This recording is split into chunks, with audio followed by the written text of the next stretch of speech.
Under the merciless Wyoming sun, Robert Winters hung limp against rough pine bark, the rope cutting into his bloodied wrists. 42 hours without water, his parched tongue stuck to the roof of his mouth like sandpaper. Death was coming. He could feel it. Through swollen eyelids, he glimpsed movement in the underbrush. His military training screamed danger, but his body had nothing left to give. The creature emerged, a German shepherd, powerful and scarred, its amber eyes fixed on him with unnerving intensity. "Shadow?" Robert's voice cracked, barely a whisper. The dog's ears perked forward. Recognition flickered between them. Impossible, yet undeniable. This was the same animal Robert had rescued from a poacher's trap last year, the one everyone insisted would never survive. Now it stalked closer, muscles tensed beneath matted fur. Robert closed his eyes. Would his final moments bring salvation or savage teeth? Leave a like and share your thoughts in the comments along with the city you're watching from now. Let's continue with the story. Robert Winters hadn't always been a park ranger at Yellowstone. At 52, the lines etched around his eyes told stories of other lives. 20 years as a Marine, tours in Iraq and Afghanistan, then the quiet desperation of a man trying to outrun memories that chased him through nightmares. He'd started at the Denver Zoo working as a veterinary assistant. Something about the animals, their honesty, their lack of judgment, helped quiet the chaos in his mind. The prescribed medications dampened his symptoms, but the animals provided the real healing. Each morning, watching the sun rise over the enclosures, he'd feel his breathing steady, his heart rate normalize. It was his wife Sarah who suggested the park service.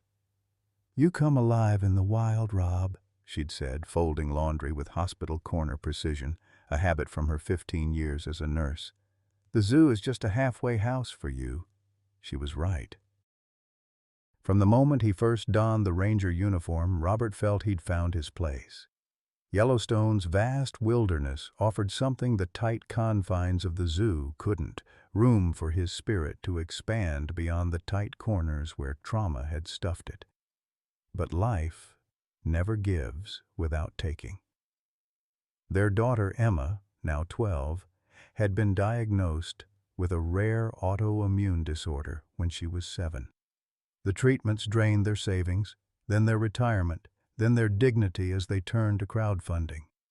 Sarah picked up double shifts at the hospital, while Robert's government salary stretched thin as spider silk.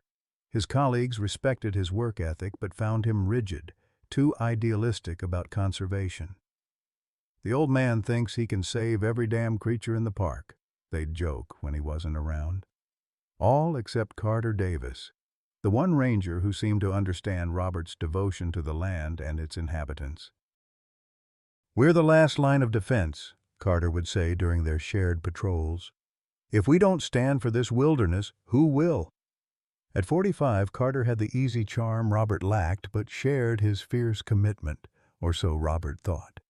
In his quieter moments, looking out over the park's vast expanse, Robert often reflected on how similar he was to the wolves he helped protect, territorial, loyal to his pack, haunted by instincts better suited to another time.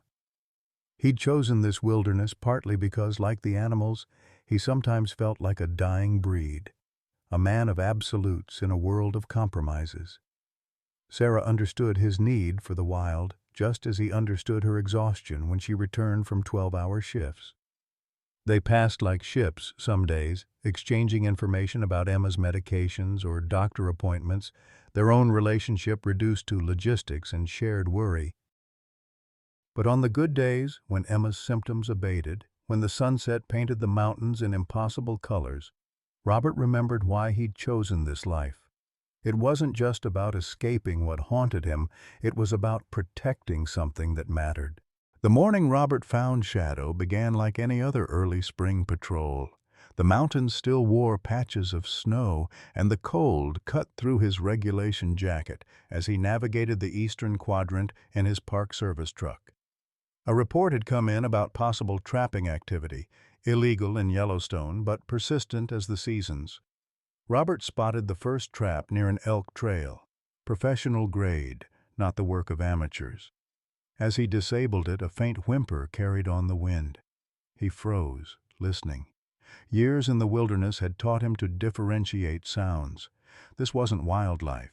This was pain. Following the sound, he pushed through dense underbrush until he found the source. A German shepherd, massive and coal-black, caught in a steel trap. The dog's leg was mangled, blood matting its fur. When it saw Robert, it bared its teeth in a silent snarl, ears flat against its skull. "Easy now," Robert murmured, keeping his voice steady. "I'm not here to hurt you." The radio at his hip crackled. "Winter 1, report location." He keyed the mic. "Found an illegal trap site. Also found a dog, German shepherd, badly injured." A pause, then. "Probably a stray or abandoned. Protocol says to dispatch if severely injured. Can't transport dangerous animals." Robert studied the dog. Despite its condition, there was intelligence in those amber eyes. And fear, not aggression. "Negative on dispatch. I'm assessing the situation." "Winter 1, that's not protocol. If it's suffering, I'll handle it. Winter 1 out." He clicked off the radio. The dog watched him, its breathing labored but its gaze never wavering. Robert slowly removed his pack and retrieved his field medical kit. 20 minutes later, after a careful approach and soothing words, he managed to sedate the animal enough to free its leg from the trap. The damage was severe, compound fracture, tissue damage, but survivable with proper care. As twilight approached, Robert made his decision. He fashioned a travois from branches in his jacket, loaded the sedated dog, and began the long trek back to his truck. That night, Robert slept on the floor of his station office, the injured dog on a makeshift bed beside him.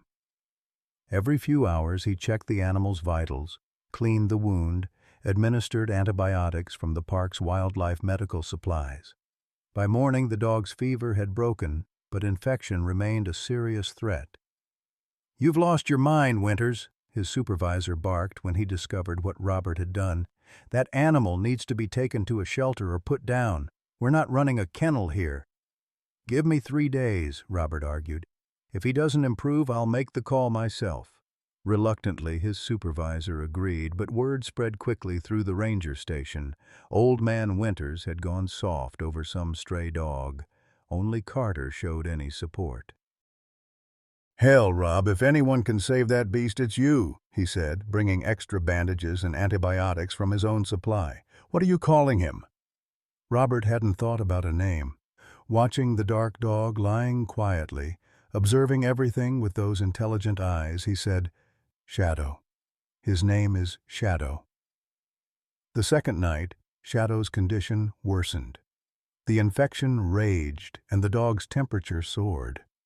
Robert sat beside him, bathing him with cool water, speaking in the same calm tone he'd used to talk himself through panic attacks. "You're a fighter," he told Shadow as midnight passed. "I can see that. Been around fighters all my life. But sometimes the hardest thing is knowing when to stop fighting and let someone help you." As if understanding, Shadow's eyes held his, and Robert felt something pass between them. Recognition between two wounded warriors. By the third day, the fever broke. Shadow accepted water, then small amounts of food. When Robert changed his bandages, the dog no longer growled but watched with stoic patience. "I'll be damned," the staff veterinarian said during her examination. "That leg will never be 100%, but he'll walk again. You pulled off a miracle, Winters." "Not me," Robert said, scratching behind Shadow's ears. "He did the fighting. I just gave him a chance." When Shadow could stand, Robert expected to arrange transport to a shelter, but something unexpected happened. The day he moved Shadow outside to a sheltered area behind the station, the dog simply refused to leave. "He's imprinted on you," Carter laughed. "Looks like you've got yourself a shadow, old man." Shadow wouldn't allow anyone else near him, but he didn't fully domesticate either. He disappeared into the forest for hours, sometimes days, but always returned, materializing silently at the edge of the station property when Robert was on duty. The arrangement suited them both. Robert left food and fresh water, checked Shadow's healing leg when allowed, but respected the dog's independence. Some wounds, he knew, needed both care and space to heal properly. As weeks passed, Shadow became a station legend. Rangers reported glimpses of him patrolling the edges of their quadrants. Campers occasionally mentioned a large black dog that appeared when they strayed too far from marked trails, watching until they returned to safety. "It's like he's appointed himself assistant ranger," Carter remarked one evening. "Smart as hell, that dog." Robert nodded, watching Shadow at the forest's edge. "Too smart to trust completely, but smart enough to know when he needs help." The parallel to his own recovery wasn't lost on him. After returning from his last tour, Robert had resisted therapy, medication, even Sarah's gentle support, until the nightmares became unbearable, and Emma found him sleepwalking on the front lawn, fighting invisible enemies. He recognized in Shadow the same wary acceptance of help, the understanding that survival sometimes meant relying on others, however difficult that might be. As summer approached and Shadow's leg healed, Robert expected the dog might disappear for good, returning to whatever life he'd had before the trap. But their connection had grown deeper than dependency. On days when Robert's PTSD flared, when thunderstorms triggered memories of mortar fire, or when crowded tourist areas overwhelmed his senses, Shadow would appear, pressing close against Robert's leg until his breathing steadied. "That dog's got a sixth sense about you," Sarah observed during a rare family picnic in the park. Emma had been feeling well enough to visit, and Shadow had emerged from the trees to lie protectively near her blanket, accepting gentle pats from the delighted child. "He knows what it's like to be hurt," Robert said simply. "And to heal." What Robert couldn't articulate was how Shadow's resilience had rekindled something in him. A belief that damaged things could become not just functional again, but powerful in new ways.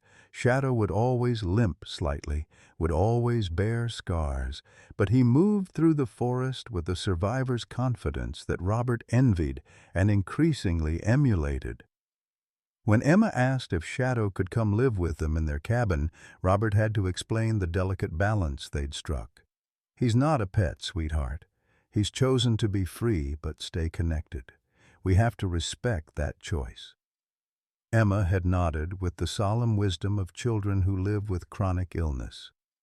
"Like how I have to be in the hospital sometimes, but I always come home?"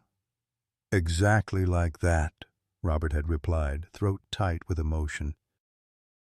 By the time full summer arrived with its crush of tourists and increased patrol demands, Shadow had become such a fixture that even the skeptical rangers nodded acknowledgement when the dog appeared.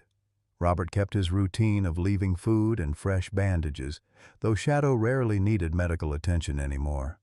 Their silent partnership had healed them both in ways neither could have anticipated. And as Robert would soon discover, it had forged a bond that would be tested in fire, and might be the only thing standing between him and death in the wilderness he'd sworn to protect. July brought a heat wave that baked Yellowstone into a tinderbox. Fire danger signs throughout the park flipped to extreme as rangers doubled their patrols for illegal campfires and careless tourists.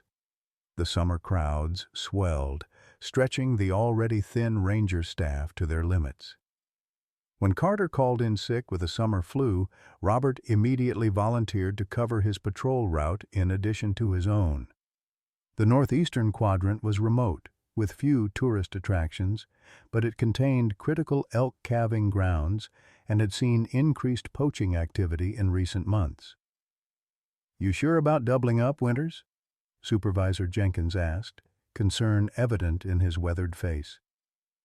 "That's 16 hours in this heat." "Rather me than someone who doesn't know the terrain," Robert replied, checking his gear. "Besides, Shadow's been hanging around that area. If there's trouble, he usually finds me." Jenkins shook his head. "Still can't believe that animal stuck around." "Never seen anything like it in 30 years here." Robert merely nodded, not bothering to explain what Jenkins couldn't understand. Some bonds transcended explanation. By midday, Robert had completed his regular patrol and crossed into Carter's territory. The radio crackled occasionally with routine calls from other sectors, but this far out, reception was spotty at best. He didn't mind the isolation. After the morning crowds, the silence felt cleansing. 3 hours into the extended patrol, Robert noticed the first anomaly. Tire tracks cutting across a protected meadow, too deep for the park's lightweight vehicles. He followed them on foot, moving silently through the trees as he'd been trained. The tracks led to a small clearing where the grass had been recently crushed. Robert knelt, touching the indentations. A heavy vehicle had been parked here, probably within the last 24 hours. He scanned the area, noting broken branches and what appeared to be drag marks heading deeper into the forest. His instincts sharpened. This wasn't casual trespassing. This was methodical. Robert followed the trail for nearly a mile, moving cautiously as the forest thickened. The sound reached him before the sight: men's voices, the metallic clank of equipment, and a low, distressed animal moan. Crouching behind a fallen log, Robert surveyed the scene through his binoculars. 3 men worked around a magnificent bull elk, its massive antlers in full velvet. The animal lay on its side, clearly tranquilized.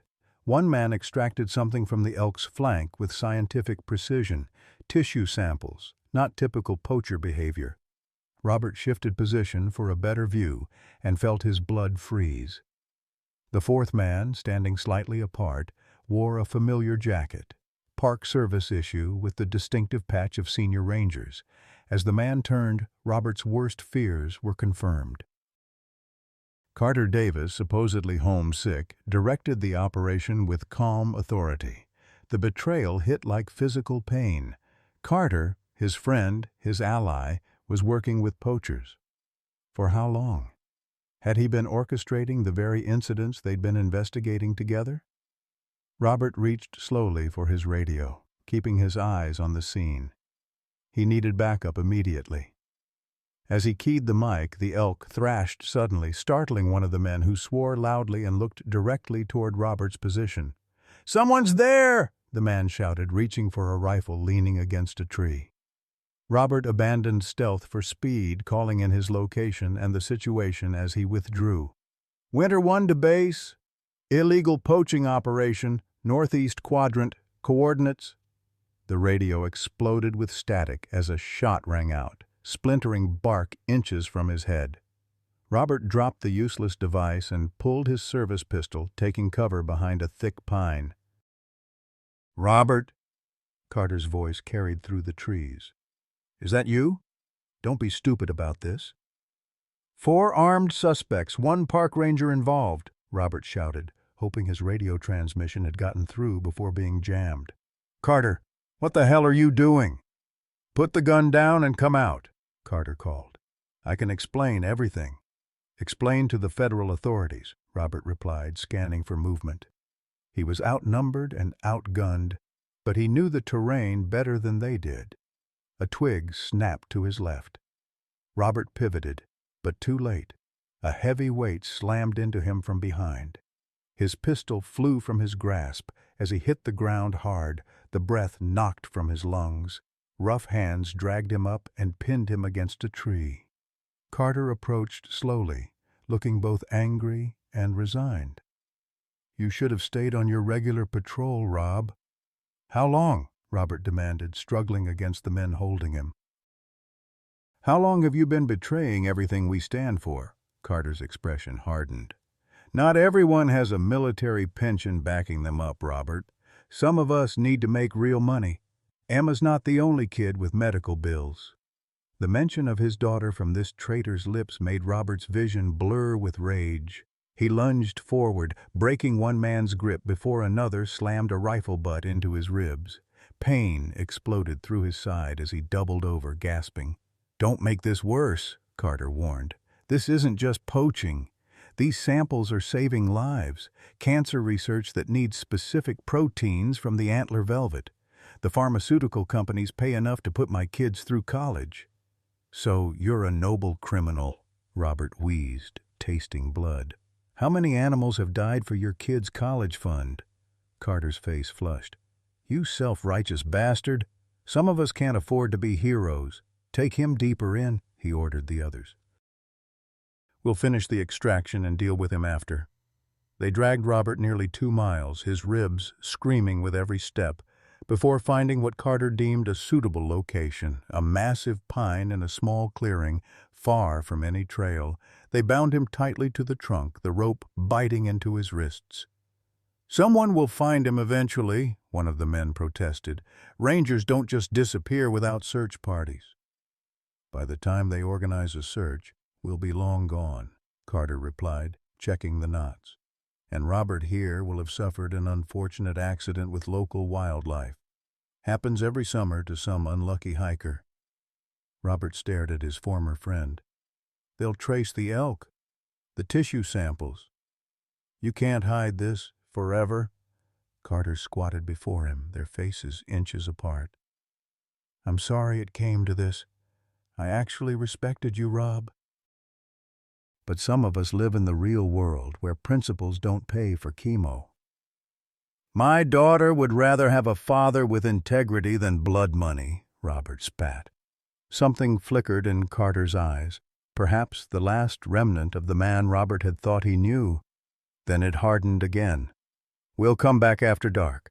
Make it look like a bear attack. It'll be quick, I promise you that much." The group retreated, leaving Robert alone in the clearing. The summer sun beat down mercilessly. No water, no shade for his face, the rope too tight to allow any movement. Robert tested his bonds methodically, Marine training kicking in, but Carter knew his knots. There would be no escape without help. As the hours passed, Robert's thoughts turned to Sarah and Emma. Would they understand what had happened? Or would they believe he'd been careless, had somehow failed in the wilderness he knew so well? The idea of Emma believing her father had simply made a mistake, had not been smart or strong enough to survive, was almost worse than death itself. By late afternoon, dehydration had begun to take its toll.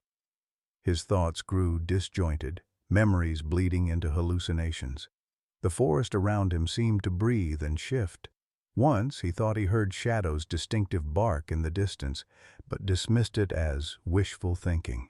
Shadows lengthened across the clearing. Carter and his men would return soon. Robert felt a strange calm settle over him. He had lived by a code, had chosen integrity over compromise. If this was where that path led, he would face it without regret. As the sun dipped toward the mountains, a rustling in the underbrush snapped Robert back to alertness. This was no hallucination. Something was approaching. He braced himself, expecting Carter's return, or perhaps the bear they planned to blame. Instead, a dark shape emerged cautiously from the trees, nose to the ground, tracking Shadow. The German shepherd froze at the edge of the clearing, amber eyes fixed on Robert with an intensity that transcended the human-animal divide. For a long moment, neither moved. Then Shadow padded forward silently, his slight limp the only reminder of their first encounter. He circled Robert once, sniffing the ropes, the ground, assessing the situation with eerie intelligence. "Good boy," Robert whispered, his voice cracked from thirst. "Good to see you, pal." Shadow pressed his muzzle against Robert's hand, the closest they'd ever come to conventional affection. Then, with deliberate focus, he began to gnaw at the ropes binding Robert's right wrist. Hope, dangerous and fragile, bloomed in Robert's chest. He held perfectly still, feeling the steady pressure as Shadow's powerful jaws worked at the fibers. The dog's determination was methodical, his powerful teeth made for tearing through tough material. "That's it," Robert encouraged softly. "Just like that."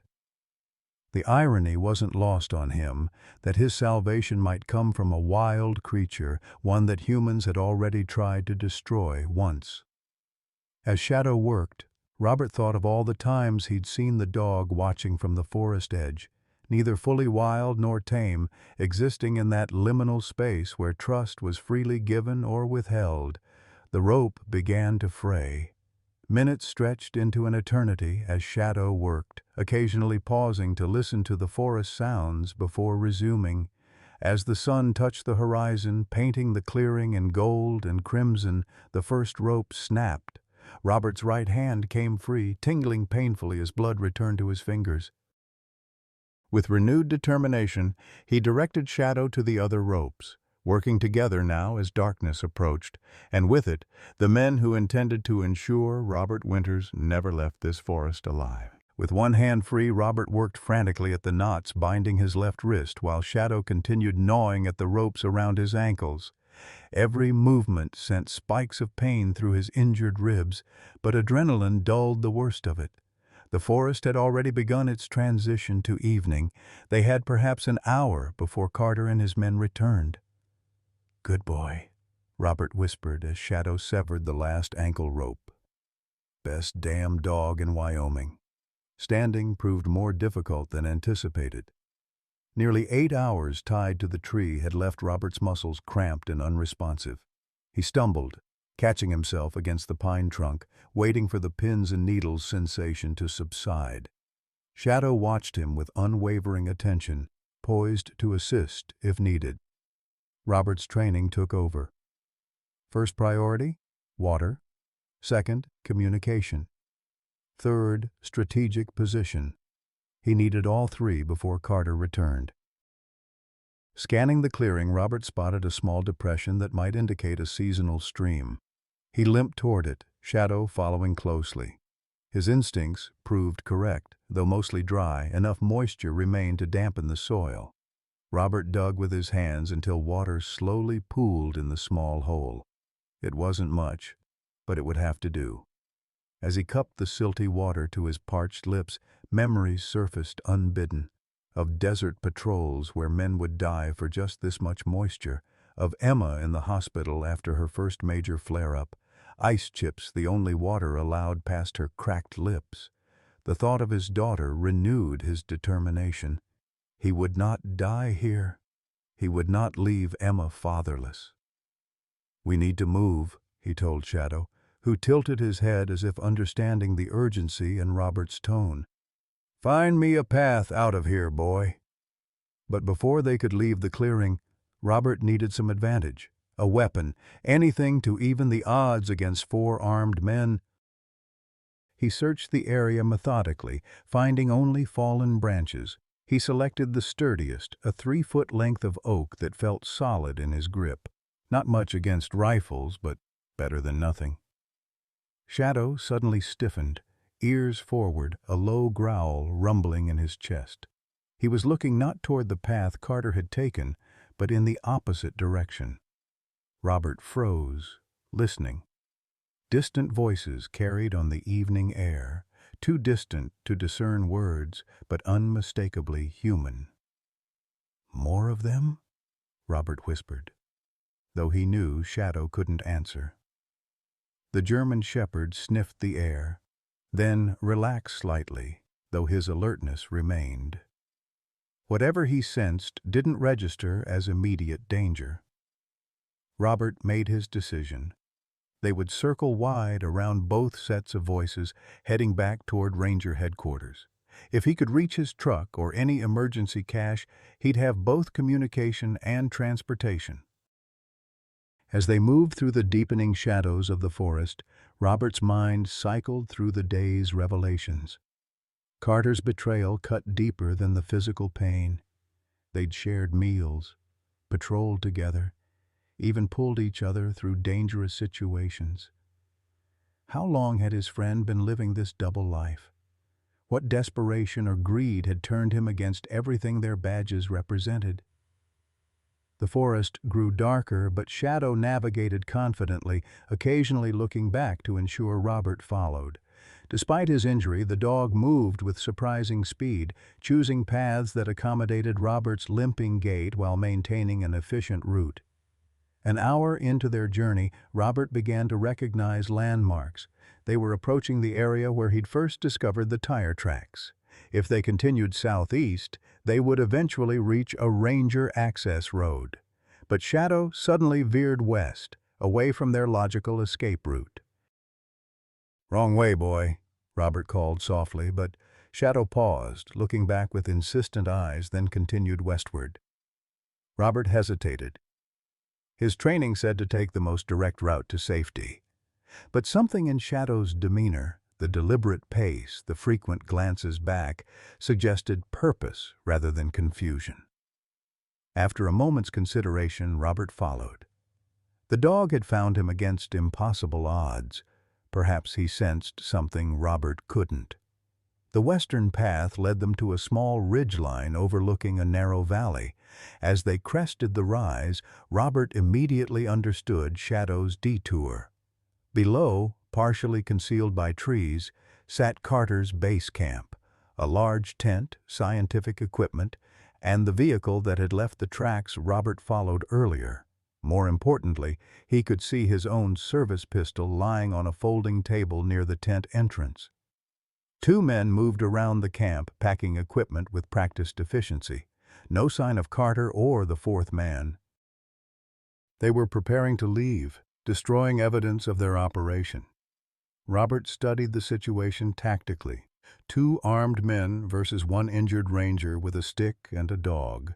Not ideal odds, but possibly his only chance to secure both a weapon and evidence of the poaching operation. He turned to Shadow, who sat watching him expectantly. "Stay," he whispered firmly, pointing to the ground.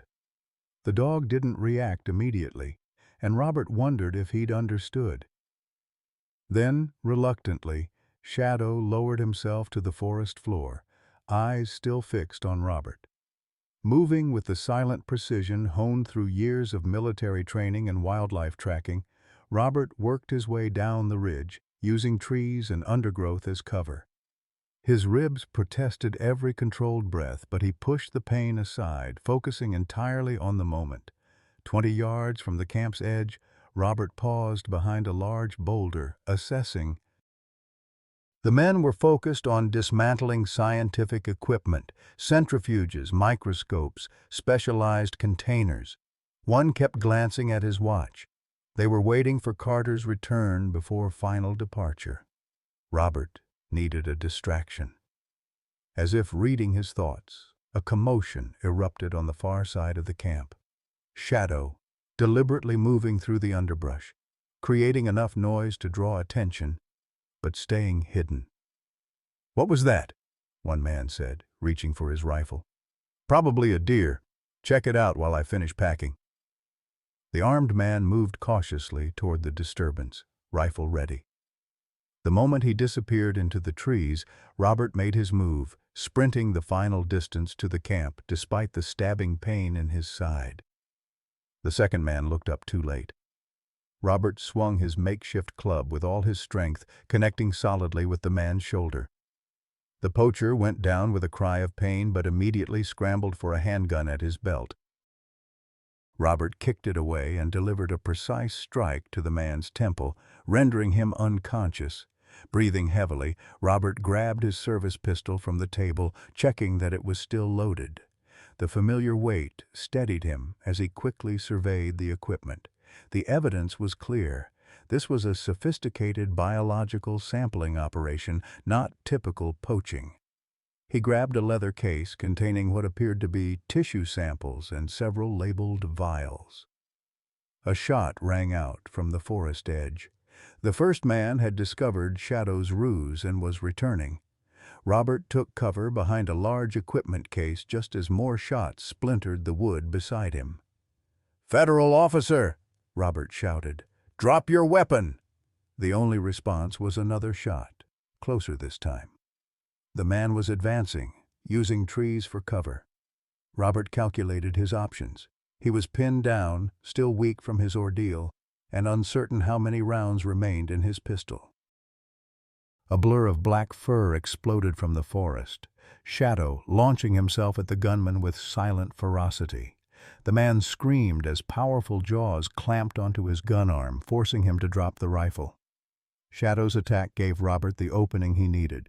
He emerged from cover, pistol trained on the struggling pair. "Call off your dog!" the man pleaded, trying unsuccessfully to free himself from Shadow's grip. "Shadow, release," Robert commanded. To his mild surprise, the dog immediately obeyed, backing up a few steps while maintaining a threatening posture. Robert secured the man with zip ties from a supply kit in the camp, then checked the unconscious poacher, who was beginning to stir. Within minutes, both men were restrained, sitting back to back near the tent. "Carter will kill you for this," one spat, blood trickling from the puncture wounds on his arm. "You have no idea who you're dealing with." "I know exactly who I'm dealing with," Robert replied, searching for a working radio among the camp equipment. "A bunch of poachers who are about to face federal charges." "We're not poachers," the second man insisted. "This is legitimate research. The Park Service just wouldn't approve our permits." Robert found a satellite phone and began dialing headquarters. "Save it for the judge." As he waited for the connection, Robert checked Shadow for injuries. The dog appeared unharmed, though his breathing came quick and shallow from the exertion. When Robert reached to examine him more closely, Shadow permitted the touch, an unprecedented level of trust. "Yellowstone North District, Jenkins speaking." "Jenkins, this is Winters," Robert said, relief flooding through him at the sound of his supervisor's voice. "Winters, where the hell are you?" "You missed 3 check-ins. I've got an emergency situation." Robert quickly outlined what had happened, including Carter's involvement. Jenkins's shocked silence spoke volumes. "Stay put," the supervisor finally ordered. "I'm sending every available ranger to your coordinates. And Robert, be careful. If Carter is involved, there could be others." After ending the call, Robert secured the camp and gathered what evidence he could. The poachers refused to speak further, clearly calculating their legal options. Shadow took up position at the camp's edge, his posture alert for any approaching threat. As twilight deepened into true darkness, Robert allowed himself to process what had happened. Carter's betrayal, Shadow's incredible tracking and rescue, the evidence of a sophisticated operation that went far beyond opportunistic poaching. He thought of the elk they'd been harvesting, not for trophies or meat, but for biological samples. If the men were to be believed, the samples were destined for medical research. But did that justify the means? How many animals had suffered? How many conservation laws broken? And for what? Profit disguised as progress? Robert's contemplation was interrupted by Shadow's sudden alertness. The dog stood rigid, facing northeast, the direction Carter had taken him earlier. Someone was coming. "Inside the tent," Robert ordered the prisoners, wanting them out of sight. After securing them to the tent's center pole, he took position behind the vehicle, pistol ready. Shadow melted into the shadows at the camp's edge, a strategy that struck Robert as unnervingly intelligent. Footsteps approached. 2 people, moving with purpose but not stealth.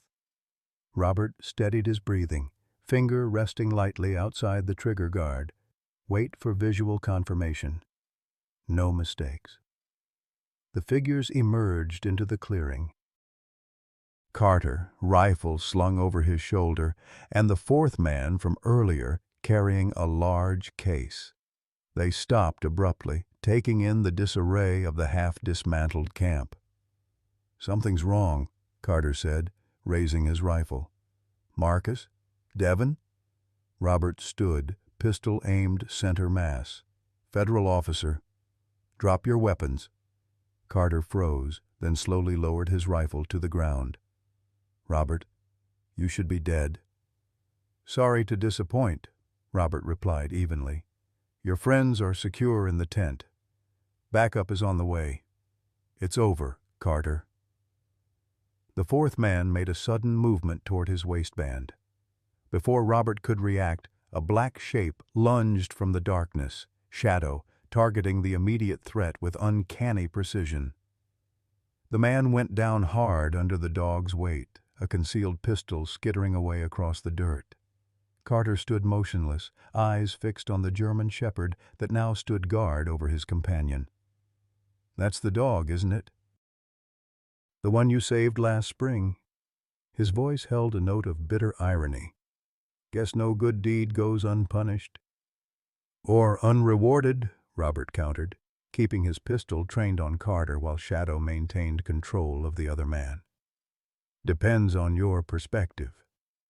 As distant shouts and flashlight beams announced the arrival of the Ranger backup team, Robert felt a complex mix of emotions: relief at his survival, grief over Carter's betrayal, and profound gratitude toward the animal who had saved his life. Shadow had chosen to remember kindness when he could have disappeared into the wild, chosen to help when he could have avoided human conflict entirely. The German shepherd looked toward Robert, their eyes meeting in the dim light of the camp lanterns. In that moment, despite the pain and betrayal of the day, Robert felt something he hadn't experienced in years, a sense of connection that transcended words, that didn't require explanation or justification. As the first Rangers entered the clearing, weapons drawn, Robert gave Shadow a silent nod of appreciation. The dog acknowledged him with steady eyes before melting back into the forest darkness. Not abandoning the scene, Robert knew, but watching from a distance more comfortable to his wild nature. The night would be long, filled with explanations, evidence collection, and medical attention for Robert's injuries. But something fundamental had shifted in his understanding of loyalty and connection. Sometimes, it seemed, the truest bonds formed not through years of human friendship, but through moments of genuine compassion across the boundaries that usually divided species. The Ranger headquarters buzzed with unprecedented activity as dawn broke over Yellowstone. Federal agents moved purposefully through the building, gathering evidence and conducting interviews in separate rooms. Robert sat in Jenkins' office, an untouched cup of coffee growing cold before him as he concluded his statement to a stone-faced FBI agent. "And you're certain Davis was directing the operation?" the agent asked, reviewing his notes. "Absolutely certain," Robert replied, wincing as the medic finished taping his ribs. 3 were cracked, but thankfully not broken. The rope burns on his wrists had been cleaned and bandaged, and 2 IV bags had addressed his dehydration. Carter gave specific instructions about the tissue extraction process. This wasn't his first time. The agent nodded, closing his notebook. "We've been tracking a black market operation in biological samples for months. Pharmaceutical companies will pay hundreds of thousands for ethically questionable research materials. Your discovery may have broken open an international case." Jenkins leaned forward, his weathered face grave.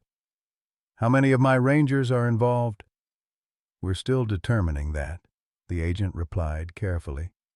"But preliminary evidence suggests Davis was the primary inside contact." After the agent left, Jenkins turned to Robert. "Your wife's been notified. She's on her way with your daughter." The mention of his family sent a wave of emotion through Robert that nearly undid his composure. He'd come so close to never seeing them again. "Thank you." "What about the dog?" Jenkins asked, changing the subject to give Robert a moment. "Several Rangers reported seeing a German shepherd during the apprehension." "Shadow," Robert confirmed. "He tracked me, freed me from the ropes." "Without him, you'd be organizing a different kind of search party today." Jenkins shook his head in amazement. "In 30 years, I've never seen anything like it. An untrained stray tracking a specific human over miles of wilderness, then executing what amounts to a tactical rescue?" He paused. "Where is he now?" Robert glanced toward the window. "Out there somewhere. He disappeared when the backup arrived. Doesn't trust crowds. But he's watching." As if summoned by the conversation, a dark shape materialized at the edge of the parking lot. Shadow sat motionless, amber eyes fixed on the ranger station. "Well, I'll be damned," Jenkins muttered, following Robert's gaze.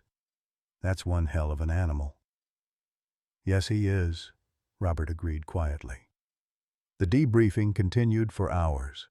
Robert learned that the poaching operation extended beyond Yellowstone, with similar camps discovered in 3 other national parks. The tissue samples were primarily from elk, moose, and certain predator species, harvested for pharmaceutical research involving regenerative properties in antler velvet and specialized proteins found in carnivore digestive systems. They were essentially running an illegal biological supply chain, the lead investigator explained, cutting corners on what would otherwise be tightly regulated and expensive research materials. By mid-afternoon, Robert was physically and emotionally exhausted. The doctors wanted him admitted to the hospital in Bozeman for observation, but he insisted on waiting for Sarah and Emma. Jenkins had arranged for them to be escorted through the park by rangers, expediting their journey. When the familiar family SUV finally pulled into the parking lot, Robert moved to the door despite the pain in his side. Sarah emerged first, her nurse's composure barely containing her emotion as she spotted him. Emma tumbled out after her, pale but moving with unusual energy. "Dad!" she cried, running toward him. Robert knelt, ignoring the protest from his ribs, and gathered his daughter into a gentle embrace. Her small frame felt impossibly fragile against him, reminding him of everything he'd nearly lost.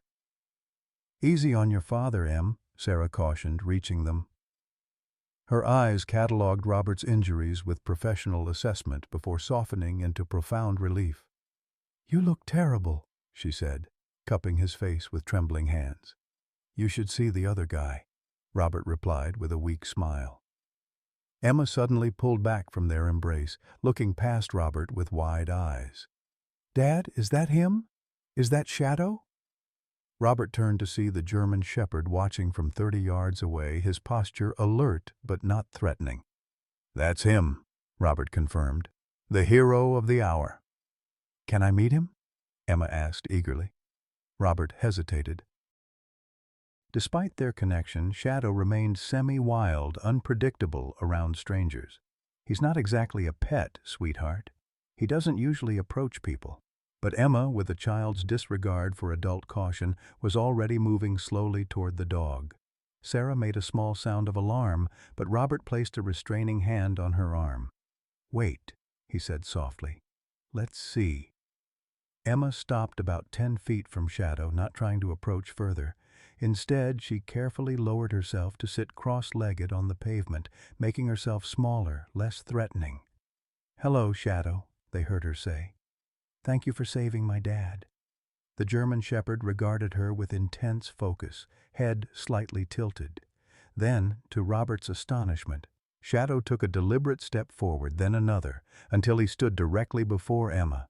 With ceremonial dignity, he lowered his muzzle to her level, allowing her to slowly extend her hand. "He smells me," Emma said, wonder in her voice. "I think he knows I'm yours." The simple truth of her statement struck Robert with unexpected force. Shadow was indeed assessing the child's connection to him, recognizing family bonds through scent. The dog permitted Emma's gentle touch on his head, standing perfectly still for her inspection. "He's so beautiful," Emma whispered, "and brave."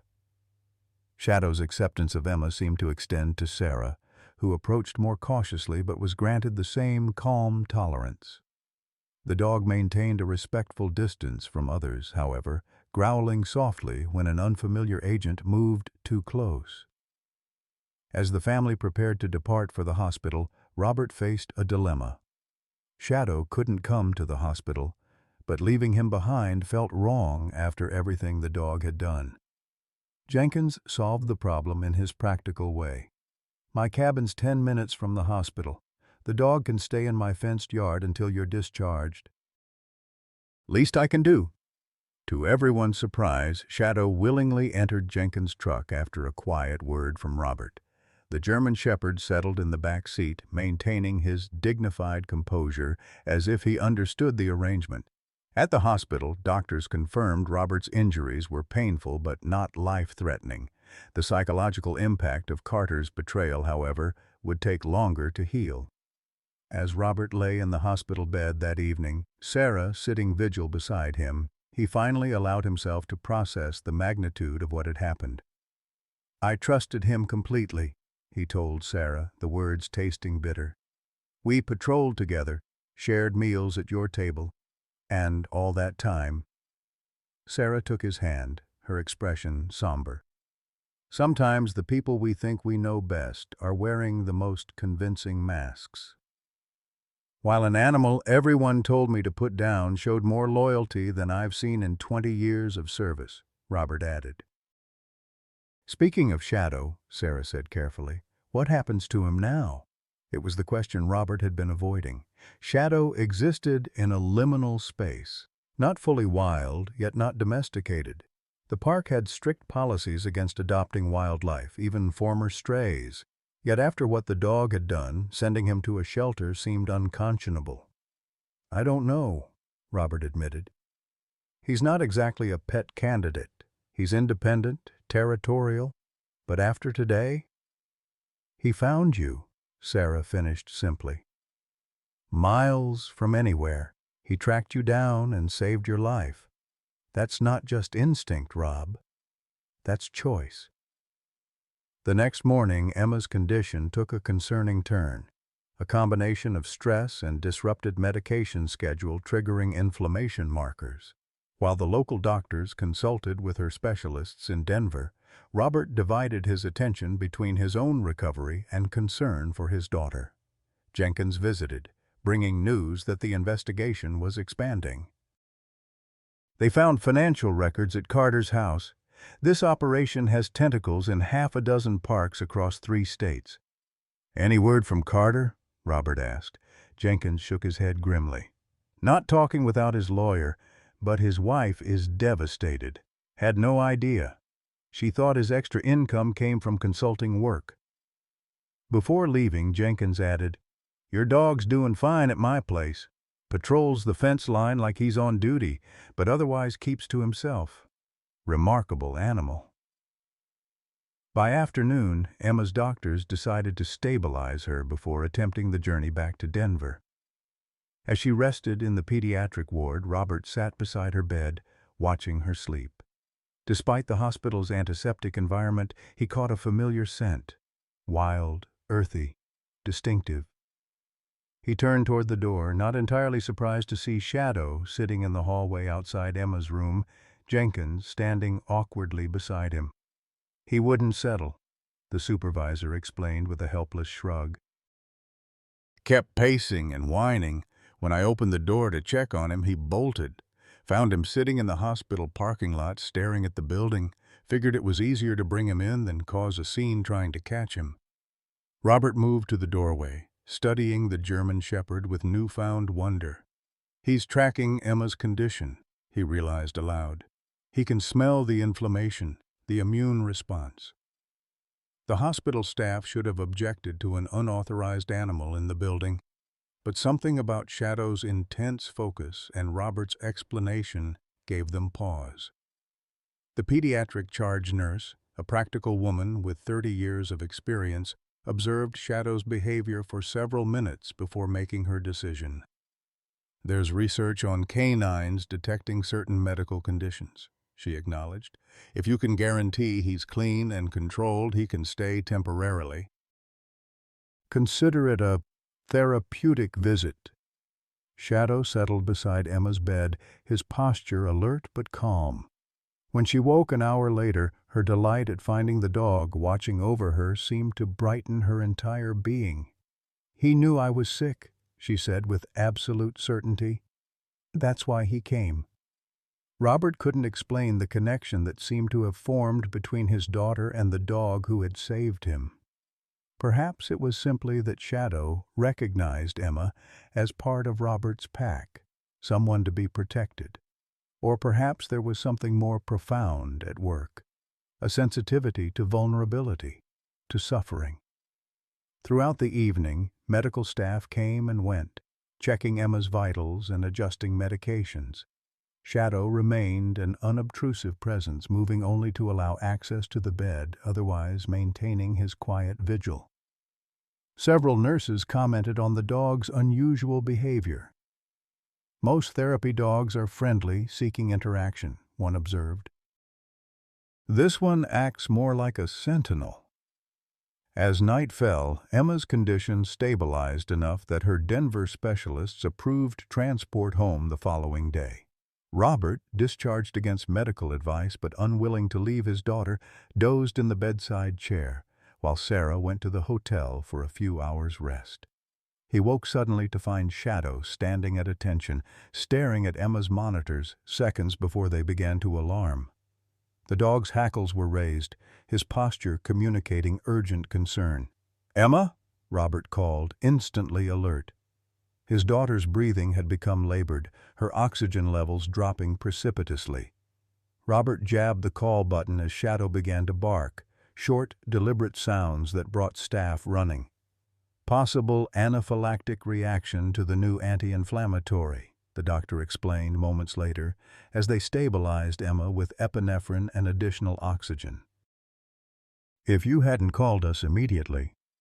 Robert looked at Shadow, who had quieted once the medical team took over but remained vigilantly watching every procedure. "I didn't notice first," he admitted. He did. The incident confirmed what Robert had begun to suspect. Shadow possessed an extraordinary sensitivity to physical distress. Whether through scent, sound, or some combination of perceptions humans couldn't match, the dog had detected Emma's crisis before the machines registered it. When Sarah returned and heard what had happened, she sat beside Shadow, tears streaming silently down her face. "Thank you," she whispered, not touching him but addressing him directly. "First Rob, now Emma." Shadow acknowledged her with a solemn gaze before returning his attention to Emma, who slept peacefully now, her crisis past. By morning, Emma had recovered enough for transport, and arrangements were made for an air ambulance to Denver. As they prepared to leave, the question of Shadow loomed larger. Hospital rules prohibited animals in the medical transport, and Robert faced the wrenching decision of how to handle the dog who had now saved both him and his daughter. "He needs to come with us," Emma insisted weakly from her gurney. "He's family now." The word resonated with Robert. Family. Not pet, not companion animal, but family. A member of their unit, bound by something deeper than convenience or sentimentality. As they wheeled Emma toward the helipad, Shadow followed at a respectful distance, his intent clear. He had no intention of being left behind. Robert knelt before the dog, meeting those intelligent amber eyes directly. "I don't know if you understand," he said quietly, "but we need to go home now, to help Emma get better. And I want you to come with us, if you want that too." Shadow maintained the unwavering gaze that seemed to penetrate beyond words to something more fundamental.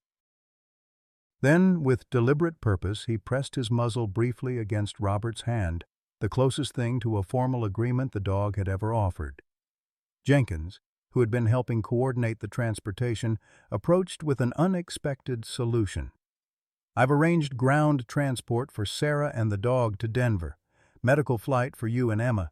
You'll arrive a few hours apart, but you'll all get there." Robert looked at his supervisor with genuine gratitude. "I don't know how to thank you." Jenkins waved away the sentiment. "After what happened with Carter, the least I can do is help the one partner who actually had your back." He glanced at Shadow with newfound respect. "Besides, I've already called in some favors with Denver wildlife authorities. Given the circumstances, they're willing to register him as a special service animal rather than wildlife. Paperwork's being expedited." As the medical helicopter lifted off with Robert and Emma aboard, Shadow watched from beside Sarah, his posture alert but no longer anxious.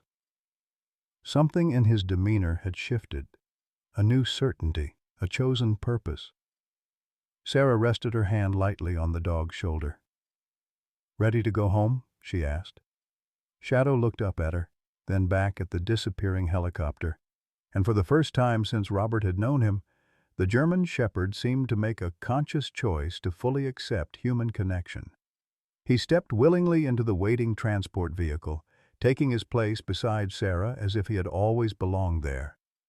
The journey ahead would be challenging: Emma's treatment, Robert's recovery, the ongoing investigation. But as the helicopter banked toward Denver, Robert felt a profound sense of peace beneath his concerns. They were all going home together, bound by something that transcended the usual definitions of family, a connection forged through crisis, recognition, and mutual salvation. In the wilderness of Yellowstone, Shadow had been neither fully wild nor tame, existing in the borderlands between worlds. Now he had chosen his path, just as Robert had once chosen to save a wounded animal against all practical advice.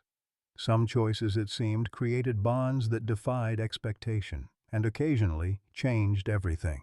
Denver Children's Hospital hummed with the quiet efficiency of a place where life-altering battles were fought daily.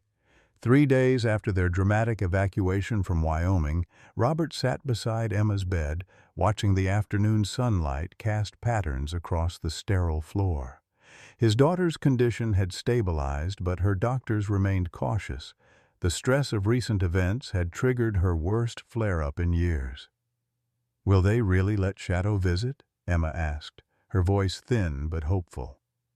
The separation from the German shepherd had been difficult for her, despite daily video calls where Sarah would hold the phone for the dog to see Emma's face. "The paperwork's being processed," Robert assured her. "They have a pet therapy program here, and the director is making an exception for our situation." What Robert didn't share was the complexity of that exception. Shadow defied easy categorization. Not a traditional therapy dog with years of training, not a service animal in the conventional sense, yet the dog had demonstrated life-saving awareness that certified animals might never achieve.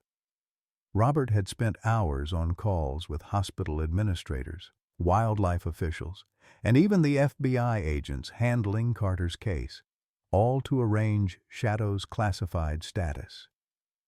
"He saved both of us, Dad," Emma said, her eyes drifting closed as fatigue overtook her.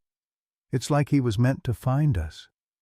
As Emma dozed, Robert's mind traveled back to the betrayal that had nearly cost him everything. The investigation into Carter's operation had expanded dramatically. 8 arrests across 3 states, connections to a pharmaceutical research division operating outside regulatory oversight, and evidence of wildlife trafficking that spanned 5 years. Carter himself remained in federal custody, refusing to cooperate despite mounting evidence. A soft knock interrupted his thoughts. "Dr. Levine, Emma's rheumatologist since her initial diagnosis, entered with a tablet displaying test results. "Her markers are improving," she said without preamble, knowing Robert preferred directness. "The new treatment protocol is showing promise. Another week of observation, then we can discuss transitioning to outpatient care." Relief washed through Robert, tempered by the caution experience had taught him. Emma's condition was characterized by unpredictable cycles: improvement followed by sudden decline, hope followed by heartbreak. "And the dog situation?" Dr. Levine asked, a rare smile softening her professional demeanor. Emma's story had traveled through the hospital staff, growing with each retelling until Shadow had achieved near mythical status. "Approved for tomorrow," Robert confirmed. "Under supervision with all the appropriate precautions." Dr. Levine nodded. "I've read some fascinating research on canine disease detection. If this dog truly sensed Emma's anaphylactic reaction before our monitors caught it. She left the sentence unfinished, medical skepticism warring with obvious curiosity. After she left, Robert checked his phone, finding a message from Sarah. Home with Shadow. Final paperwork signed. He's officially classified as a therapeutic response animal with special clearance. Training evaluation tomorrow morning before hospital visit. Attached was a photo that made Robert's throat tighten. Shadow sitting alertly on their Denver porch, wearing a simple blue vest that marked his new status. The German Shepherd's expression remained dignified, almost solemn, as if he understood the significance of this transition. Robert had worried the dog might resist the constraints of urban life after his semi-wild existence in Yellowstone. But Sarah reported that Shadow had adapted with surprising ease, accepting the fenced yard as his new territory and establishing careful routines. He slept outside Emma's empty bedroom, patrolled the property boundaries at dawn and dusk, and shadowed Sarah throughout the day as she prepared their home for Emma's eventual return. The only concerning behavior was his reaction to men in uniforms. The first time a police officer had walked past their house, Shadow had grown instantly alert, his posture rigid with tension until the officer moved away. Sarah speculated it might relate to Carter, that Shadow associated uniforms with the man who had betrayed Robert. As evening approached, Emma woke enough to eat a little dinner and watch a movie on the room's small television. Robert maintained a cheerful front, but internally he struggled with the after-effects of his ordeal. Nightmares had returned, not of combat this time, but of ropes cutting into his wrists, of Carter's face as he walked away, leaving Robert to die. The hospital psychologist had suggested PTSD symptoms might resurface or intensify after this new trauma.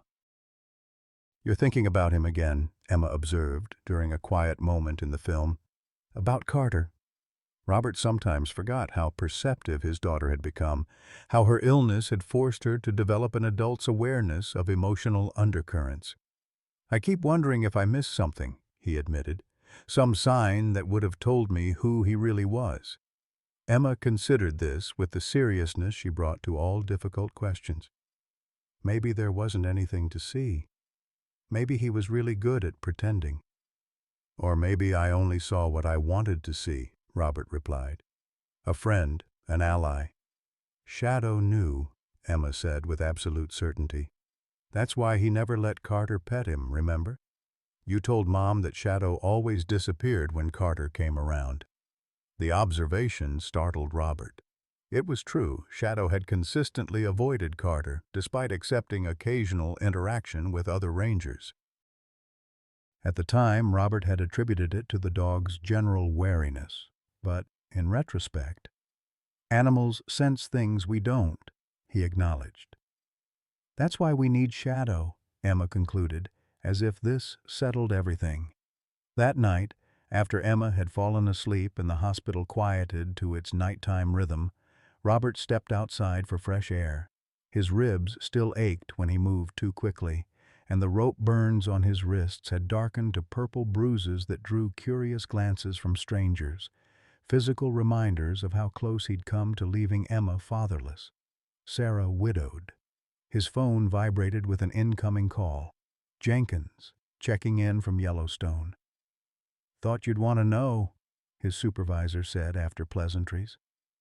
"We found 3 more extraction sites based on the evidence from Carter's camp. This operation was bigger than anyone realized." "Any idea why Carter got involved?" Robert asked the question that had haunted him. Jenkins sighed heavily. His wife finally started talking to investigators. Turns out their oldest boy has some rare genetic condition, treatments costing upwards of $30,000 a month, insurance denying coverage. Carter was desperate. The information landed like a physical blow. Robert leaned against the hospital wall, processing this new dimension of betrayal.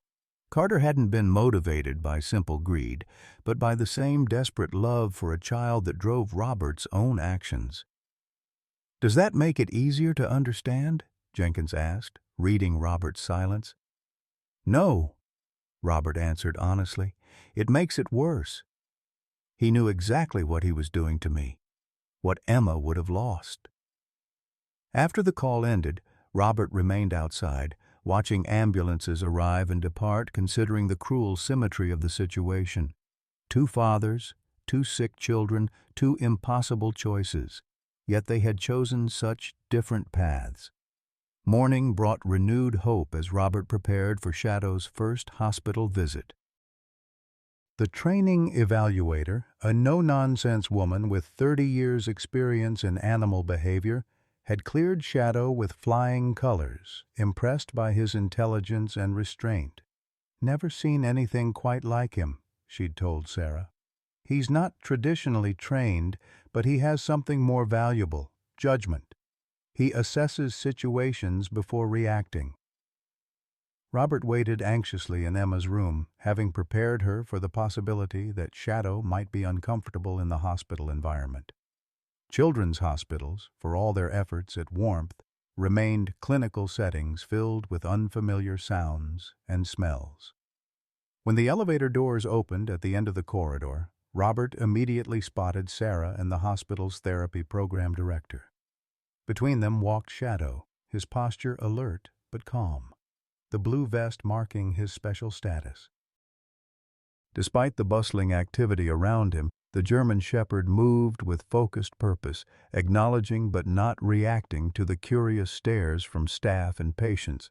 Emma's face lit with joy as Shadow entered her room. The dog paused at the threshold, surveying the medical equipment surrounding her bed with careful attention before approaching.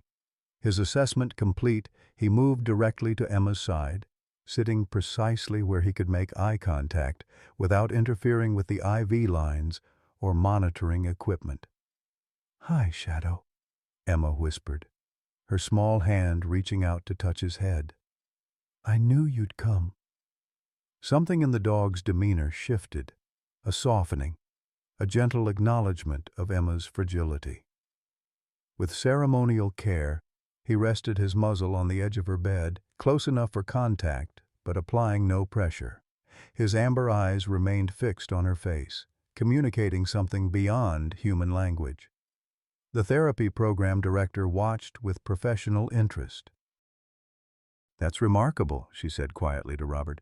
"No training prompts, no treats or rewards, yet he's positioned himself perfectly for patient interaction without disrupting medical access." For the next hour, Shadow maintained his quiet presence beside Emma.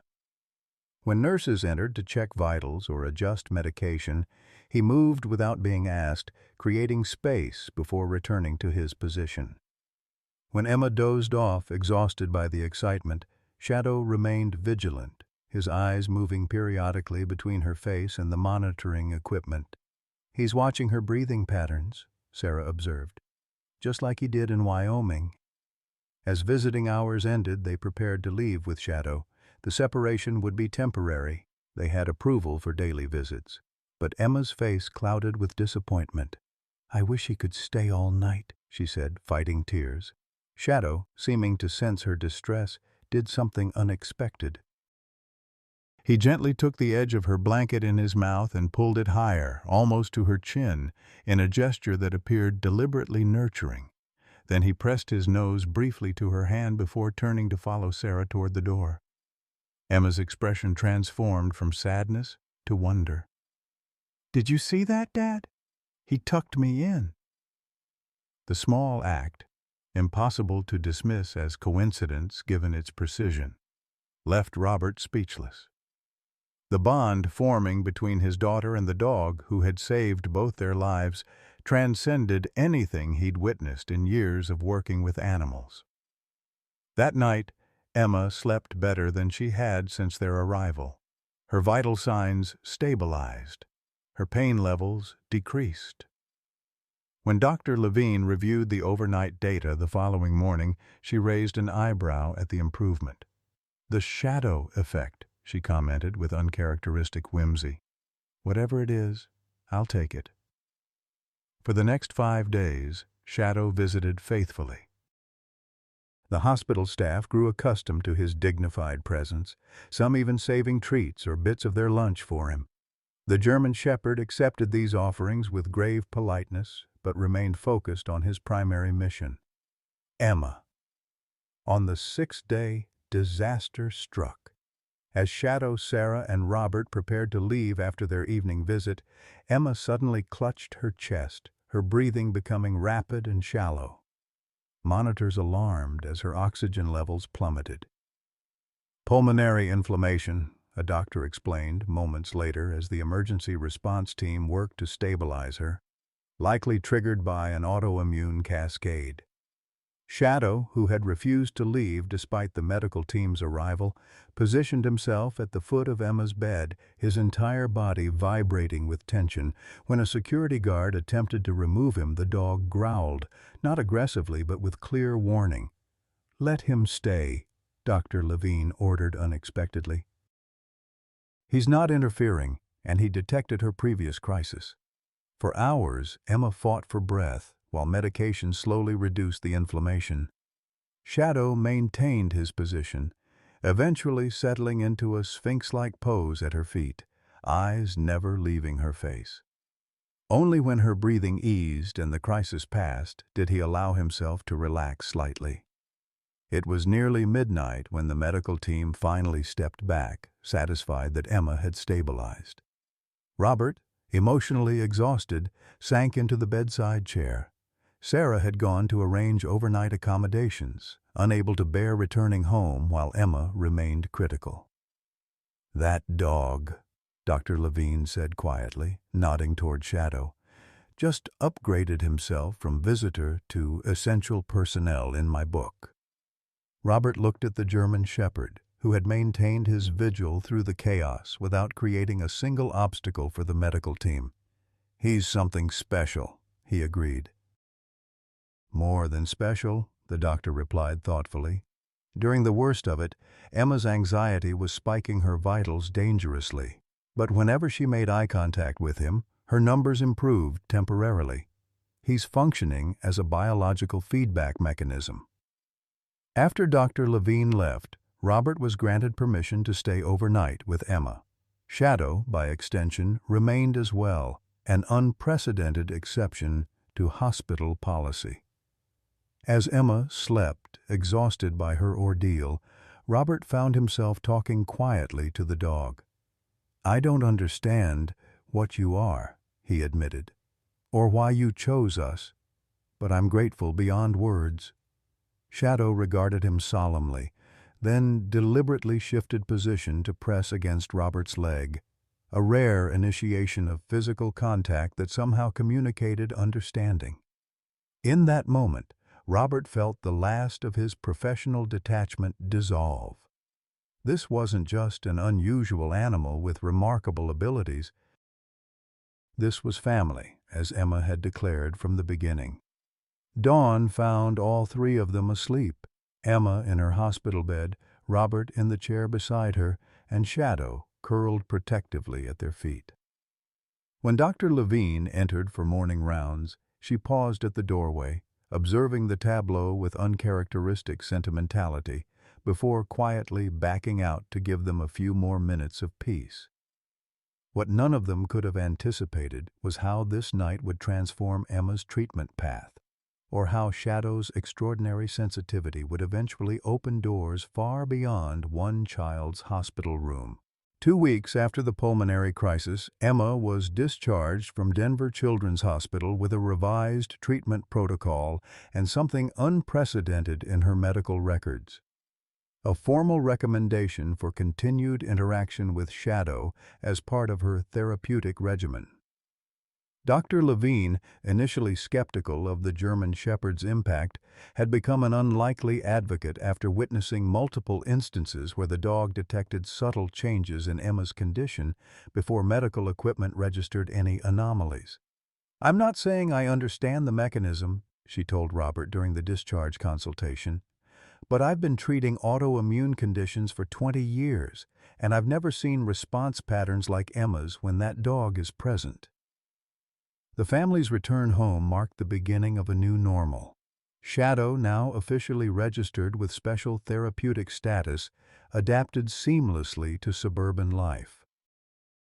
The once semi-wild animal who had patrolled Yellowstone's wilderness now conducted equally vigilant rounds of the Winters' modest Denver home, with particular attention to Emma's bedroom window and the perimeter of their fenced yard. For Robert, recovery proved more complicated. Physical wounds healed, but the psychological impact of Carter's betrayal lingered. He'd been granted extended leave from the Park Service while the investigation continued, leaving him unmoored from the work that had anchored his post-military life. Nightmares returned with increasing frequency, vivid recreations of being bound to the tree, helpless as Carter walked away. "You need to talk to someone," Sarah urged one morning after he'd woken, shouting, drenched in sweat. "This isn't going away on its own." Robert resisted initially, falling back on old habits of stoic self-reliance. But when Emma asked in her direct way why he was so jumpy when the doorbell rang, he finally agreed to see the therapist recommended by his VA counselor. Dr. Maxwell specialized in complex trauma and betrayal. During their first session, Robert found himself unexpectedly bringing up not just Carter's actions, but older wounds, comrades lost in combat, the survivor's guilt he'd carried for years, the helplessness he'd felt watching Emma suffer through painful treatments. Betrayal by someone you trusted often activates earlier trauma, Dr. Maxwell explained. It's like an earthquake revealing fault lines that were always there beneath the surface. 3 sessions in, Robert made a discovery that changed everything. While reviewing the case files Jenkins had sent regarding the poaching operation, he found documentation of a suspicious vehicle reported near the elk calving grounds 6 months earlier, during his and Carter's shared patrol rotation. The report, filed by Robert, had been mysteriously downgraded and buried. Attached was an internal memo from Carter dismissing the sighting as likely a photography enthusiast off-trail. The evidence was clear. Carter hadn't simply opportunistically betrayed Robert when caught. He had been actively undermining Robert's work for months, possibly years, deliberately sabotaging investigations that might expose the poaching operation. "He used our friendship as cover," Robert told Sarah that night, the betrayal freshly painful with this revelation. "Every time I raised concerns about unusual activity in the park, he was right there to redirect the investigation." Sarah, who had maintained remarkable composure throughout the ordeal, finally allowed her own anger to surface. "He sat at our dinner table. He asked about Emma's treatments. He knew exactly what we were going through, and he still planned to—" She couldn't finish the sentence. The following day, an FBI agent arrived to interview Robert about the new evidence. As they spoke in the living room, Shadow positioned himself squarely between Robert and the visitor, his posture alert but not aggressive. The dog's protective stance didn't escape the agent's notice. "That's the animal from the reports?" he asked, eyeing Shadow with professional interest. "The one that tracked you?" "Yes," Robert confirmed. "He's been with us since Wyoming." The agent studied Shadow thoughtfully. "Interesting timing, actually. We've been trying to piece together how Davis and his associates identified target animals. Their selection was too precise for random hunting. They specifically targeted elk with certain genetic markers." He hesitated before continuing. "We found documentation at one of their sites. They were using dogs, German Shepherds specifically, trained to identify animals with particular scent profiles." Robert felt a cold clarity descend as pieces clicked into place. "Shadow was one of their dogs," he said, suddenly certain. "That's why he was in that trap. He either escaped or was abandoned." "It's a working theory," the agent agreed. "The dogs would locate target animals, Then handlers would tranquilize and sample them, more efficient than random hunting. Shadow watched their conversation with unsettling intelligence, his amber eyes moving between the men as if following the implications. "But that doesn't explain why he helped me," Robert noted, "or how he found me." "That part remains mysterious," the agent acknowledged. "But if he was trained for scent identification, it might explain his unusual awareness of your daughter's medical condition." These dogs were selecting animals based on specific biological markers: proteins, hormones, immune responses. After the agent left, Robert found himself studying Shadow with new questions. Had the dog been a reluctant participant in the poaching operation? Was his rescue of Robert an act of rebellion against former handlers? The German Shepherd met his gaze steadily, offering no answers but somehow communicating complete presence. That evening, as Emma sat doing homework with Shadow vigilant beside her, Robert received an unexpected call from Jenkins. "There's been a development," his supervisor said without preamble. "Carter's talking. Agreed to a plea deal in exchange for naming his contacts in the pharmaceutical company." "Why the sudden cooperation?" Robert asked. "His wife visited yesterday. Apparently she made it clear she's filing for divorce either way, and his kid's doctors found an alternative treatment protocol that's covered by insurance." Jenkins paused. "Without those two leverage points, Carter's deciding cutting a deal looks better than decades in federal prison." The conversation left Robert unsettled. Carter's motivations, protecting his family, securing his child's treatment, mirrored Robert's own priorities. The means, however, revealed a fundamental difference in character that no circumstance could justify. As summer faded into fall, Emma's health showed remarkable improvement. Her doctors attributed this partly to the new medication regimen, but privately acknowledged that Shadow's constant presence seemed to play a significant role.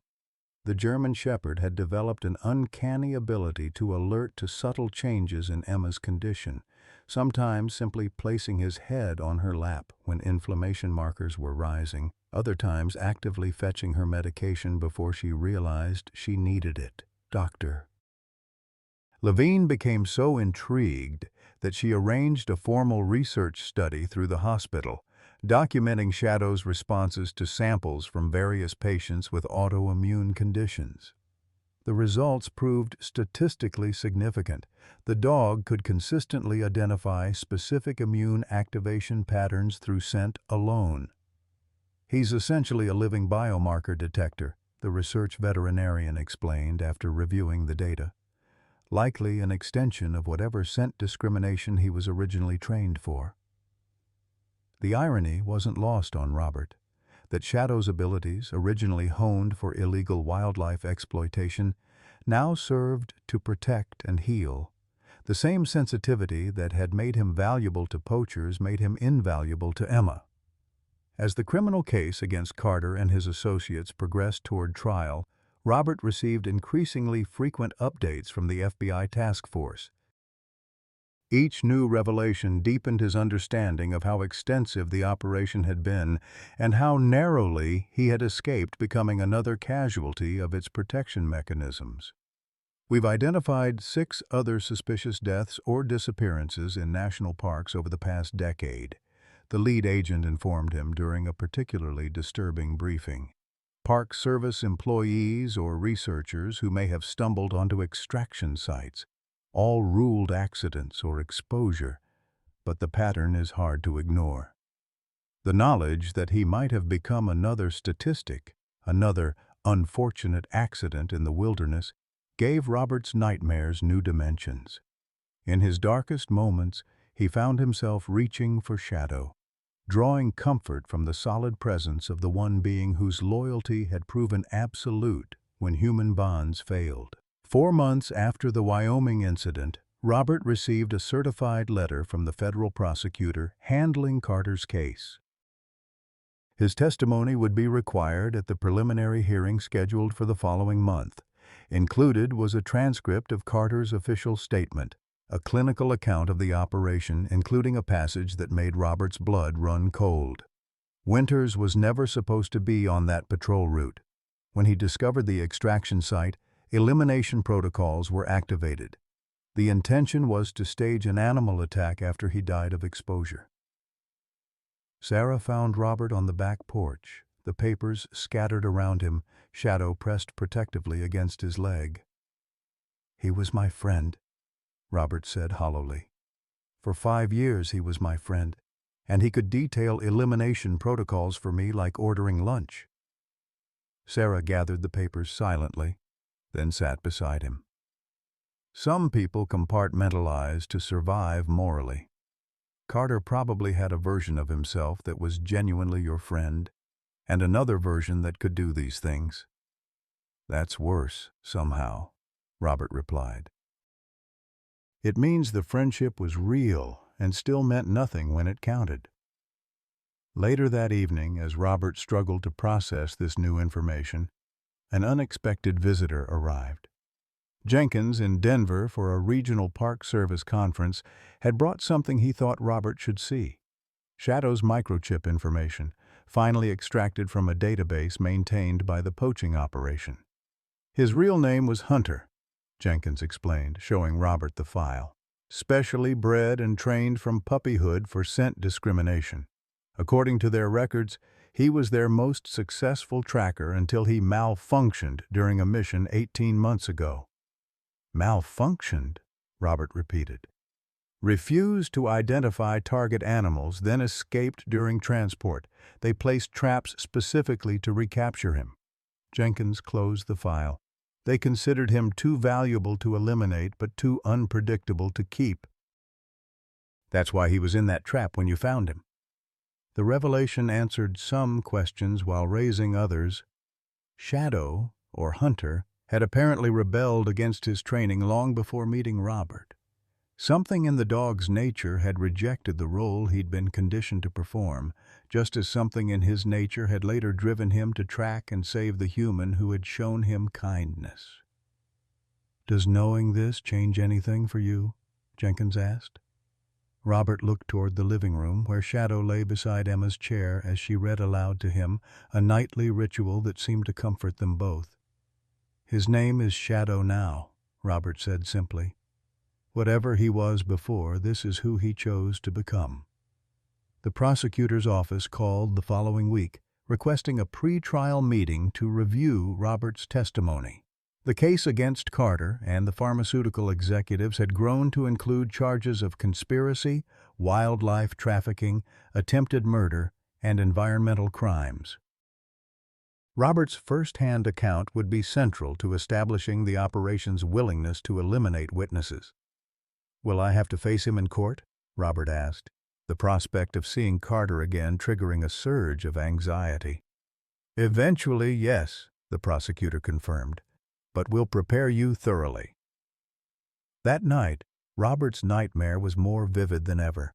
Carter standing over him as he struggled against the ropes, saying calmly, "Some of us can't afford to be heroes." He woke, gasping, disoriented, the bedroom unfamiliar in the darkness. A soft weight settled on the bed beside him. Shadow, breaking his usual rule of maintaining some distance, pressed against Robert's side. The dog's warm presence anchored him to reality, drawing him back from the edge of panic. Sarah stirred but didn't wake as Robert buried his fingers in Shadow's thick fur, focusing on the steady rhythm of the dog's breathing until his own heartbeat slowed to match. "Thank you," he whispered. Shadow's response was a slight adjustment of position, settling more firmly against Robert as if to say, "I'm here." Not just for that moment, but for whatever came next. The court appearances, the confrontations, the continuing journey of recovery. The dog who had once existed between worlds had made his choice, just as Robert had once chosen to save a wounded animal against all practical advice. Some choices, it seemed, created ripples that continued long after the moment of decision, connections that defied expectation and occasionally changed everything. Spring arrived in Denver with a gentleness that belied the tumult of the previous year. Cherry blossoms dotted the winter's modest yard, and Emma, celebrating 6 months of sustained remission, had returned to school full-time. Shadow accompanied her each morning to the bus stop, then spent his days alternating between patrol routes around the property and quiet vigils at the windows overlooking the street, waiting for her return. The federal courthouse in downtown Denver stood imposing against the clear blue sky as Robert climbed the steps, Sarah beside him offering silent support. After multiple delays and procedural hearings, Carter's trial had finally begun. Today would mark Robert's first time seeing his former friend since the betrayal in Yellowstone. "Remember what Dr. Maxwell said," Sarah murmured as they passed through security. "You're here as a witness to truth, not as a victim. Your power is in your testimony." Robert nodded, adjusting his tie. The formal suit felt foreign after years in ranger uniforms and casual clothes. Shadow had watched him dress that morning with curious attention, clearly sensing something significant in the unusual attire and Robert's tense demeanor. The courtroom hushed as Robert was called to the stand. He kept his eyes focused on the prosecutor as he was sworn in, deliberately avoiding looking toward the defense table where Carter sat. The preliminary questions established his background, his role at Yellowstone, his professional relationship with the defendant. "And would you describe Carter Davis as a friend, Ranger Winters?" the prosecutor asked. "Yes," Robert replied, the single word carrying the weight of 5 years of shared patrols, meals at his family table, trust given and betrayed. "And I considered him a close friend." "Please describe the events of July 15th last year." Robert recounted the discovery of the poaching operation, the confrontation, his capture, and the hours tied to the tree, speaking in the measured tones he'd practiced with the prosecution team. Only when describing Shadow's appearance did his voice waver slightly. "The dog, a German shepherd I'd rescued from a trap months earlier, tracked me through miles of wilderness. He freed me by chewing through the ropes binding me to the tree." The prosecutor nodded encouragingly. "And after you were freed, what happened?" Step by step, Robert walked through the apprehension of the poachers, the discovery of the biological samples, the revelation of Carter's involvement. Throughout his testimony, he maintained his focus on the prosecutor or the jury, a technique Dr. Maxwell had suggested to manage anxiety. "Ranger Winters, at any point during these events, did the defendant, Carter Davis, express concern for your welfare or regret for his actions?" Finally, Robert allowed himself to look at Carter. Their eyes met across the courtroom. The man he'd trusted with his life now dressed in a defendant's suit, expression carefully neutral. Something flickered across Carter's face.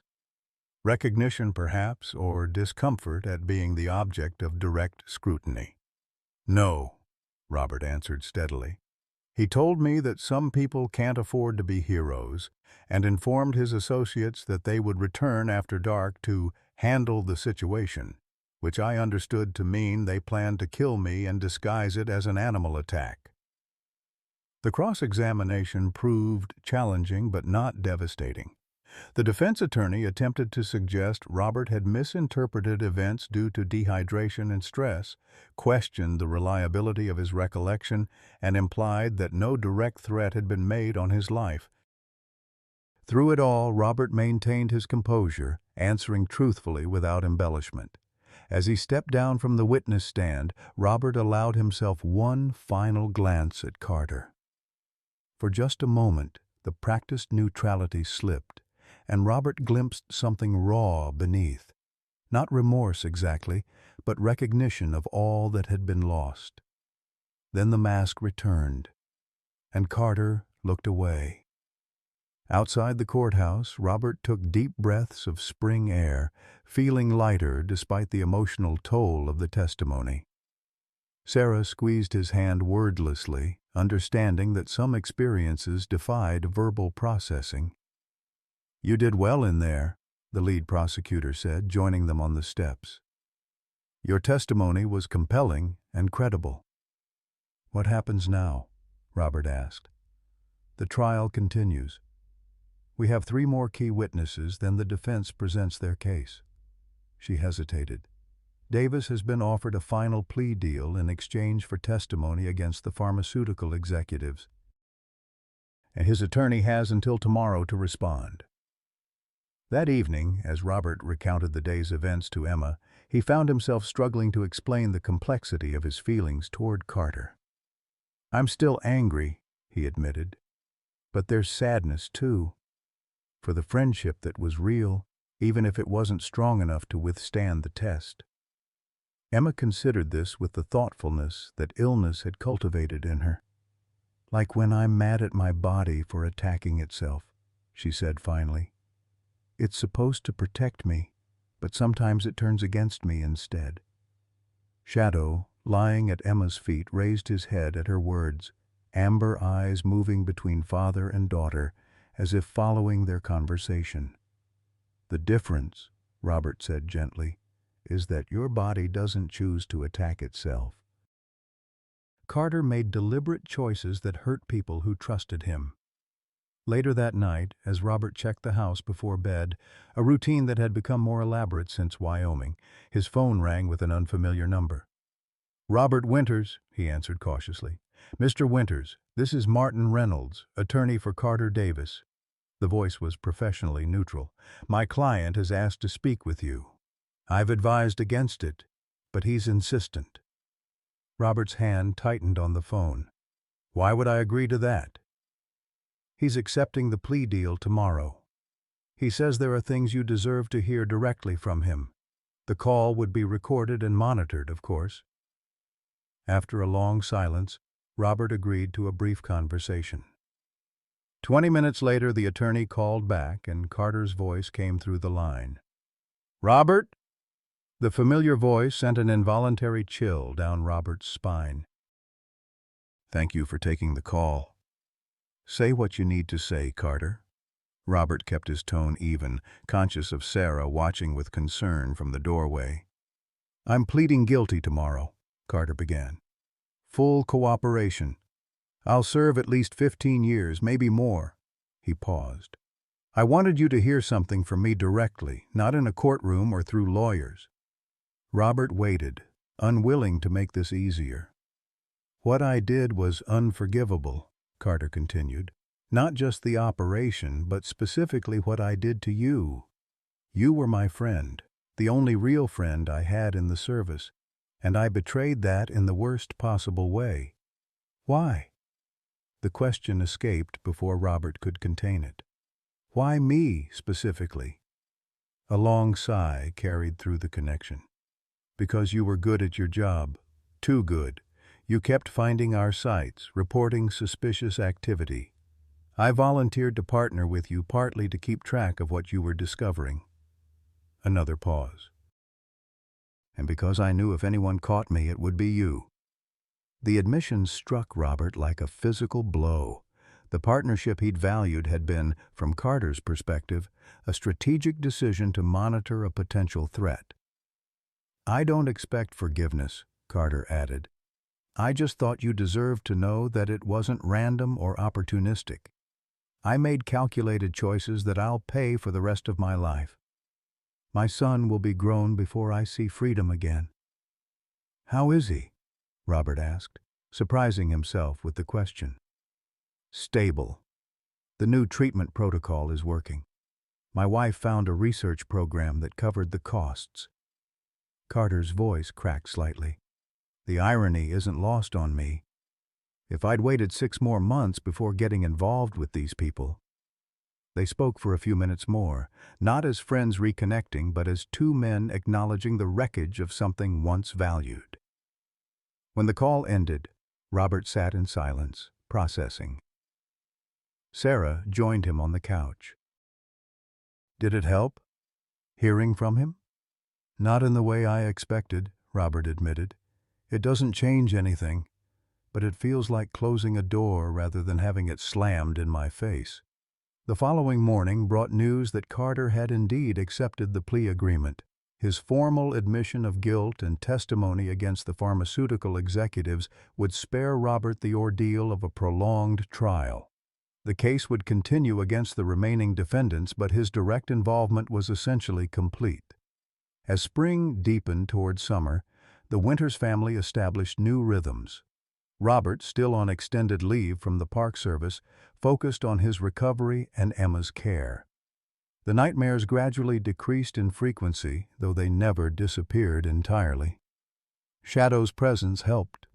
The dog seemed to sense when Robert's sleep grew troubled and would position himself closer on those nights. Dr. Levine's research study on Shadow's medical detection abilities expanded, bringing specialists from across the country to observe the German Shepherd's remarkable accuracy in identifying immunological changes. Emma participated proudly, explaining to researchers how Shadow would alert differently depending on which inflammatory markers were elevated. "He puts his head on my lap when it's joint inflammation coming," she demonstrated during one session. "But he brings my medication kit when it's respiratory." The study garnered attention beyond medical circles. A documentary team requested permission to film Shadow's work with Emma, positioning the story as one of extraordinary animal intelligence and the human-animal bond. After careful consideration, Robert and Sarah agreed, with strict parameters to protect Emma's privacy and ensure Shadow wasn't overwhelmed. During filming, the research veterinarian conducting the study made an observation that crystallized something Robert had sensed but couldn't articulate. "What's remarkable isn't just Shadow's sensory abilities," she explained while reviewing detection success rates. "Many dogs have exceptional olfactory sensitivity. What makes Shadow unique is his decision-making, his ability to interpret what he senses and choose appropriate responses without training prompts." "Isn't that just good training?" the documentary director asked. The veterinarian shook her head. "We've reviewed the training protocols used by the poaching operation. They conditioned scent recognition and target identification, but not the complex assistance behaviors Shadow demonstrates with Emma. Those are self-taught, adaptive responses." The distinction resonated with Robert. From their first encounter in Yellowstone, Shadow had demonstrated not just intelligence but agency, the capacity to assess situations and make decisions contrary to both his training and his wild instincts. As the criminal proceedings against the pharmaceutical executives continued, evidence mounted regarding the extensive nature of the poaching operation. The tissue samples collected from wildlife had been used to develop experimental immunotherapy treatments that, ironically, resembled the very protocol now helping Emma. The research itself wasn't inherently unethical, Dr. Levine explained when Robert raised the connection. The methods of obtaining samples were the crime. This company chose illegal shortcuts instead of legitimate research partnerships with conservation organizations. The ethical complexity haunted Robert. The same operation that had nearly killed him was advancing medical treatments that might eventually help Emma and thousands like her. The knowledge didn't excuse or justify Carter's choices, but it added uncomfortable nuance to what Robert had initially seen as straightforward villainy. By midsummer, Emma's improvement had progressed to the point where her medical team approved a long-awaited family trip. Not to Yellowstone, Robert wasn't ready to return to the scene of his ordeal, but to Grand Teton National Park, close enough to witness the magnificent landscape without triggering painful memories. Their cabin rental welcomed pets, allowing Shadow to accompany them.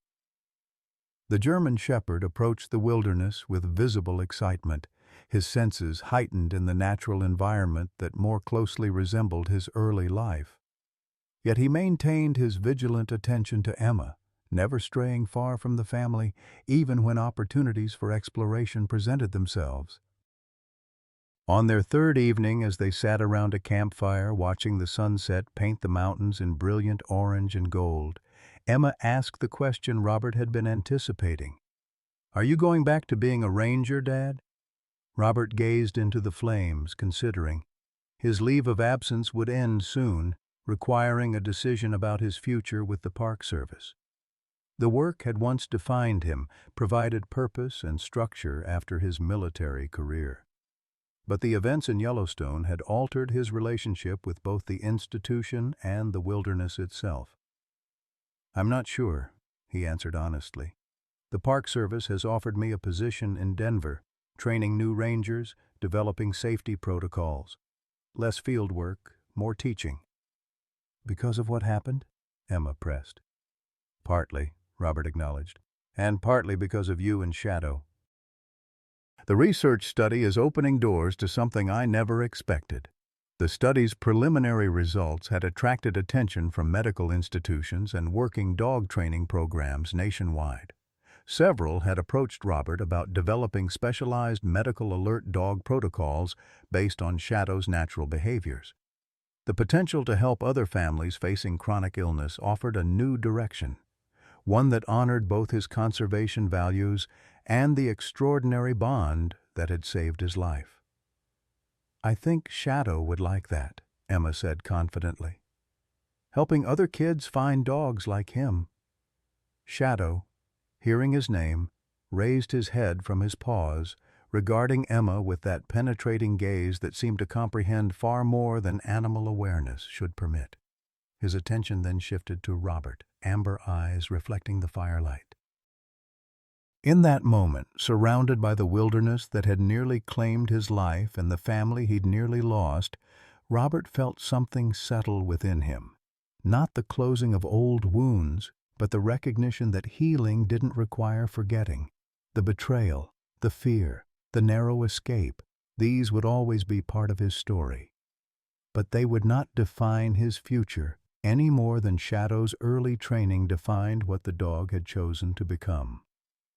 The German Shepherd rose silently and moved to sit beside Robert, pressing lightly against his leg in that rare gesture of initiated contact. The simple touch communicated what words could not: presence, connection, the choice to remain despite having the freedom to leave. As darkness settled over the mountains and stars emerged in the vast Wyoming sky, Robert rested his hand on Shadow's head, feeling the steady warmth beneath his palm. Whatever path lay ahead, ranger instructor, medical detection program developer, or something yet unimagined, they would walk it together, a family expanded and redefined by crisis, bound by something deeper than blood or species. "I think," Robert said finally, answering Emma's question as Shadow leaned into his touch, "we're exactly where we're supposed to be." The campfire crackled, sending sparks toward the star-filled sky. Emma smiled. Sarah reached for Robert's free hand, and Shadow maintained his quiet vigilance, guardian, healer, family member. In the wilderness that had witnessed both betrayal and extraordinary loyalty, they had found not just recovery but transformation, not just survival, but a new way of belonging. And in the end, perhaps that was the most remarkable rescue of all.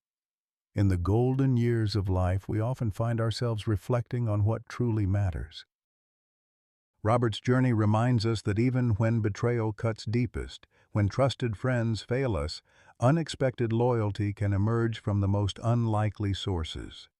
Shadow, once a wild creature, chose to become family, demonstrating that genuine connection transcends words, age, and even species. As many of us navigate retirement, health challenges, or the shifting relationships that come with this season of life, remember Robert's discovery. Healing doesn't require forgetting our wounds, but rather finding new purpose through them. Perhaps you've experienced your own betrayals or faced wilderness moments when all seemed lost. Or maybe, like Emma, you've witnessed the extraordinary capacity of animals to sense what humans sometimes miss. Has an animal ever shown you unexpected loyalty or comfort during your darkest hours? How has that connection changed your understanding of what family truly means? I'd love to hear your stories in the comments below. After all, it's never too late to be rescued by love, to find new purpose, or to realize that sometimes the most profound bonds form when we're brave enough to reach across the boundaries that usually divide us.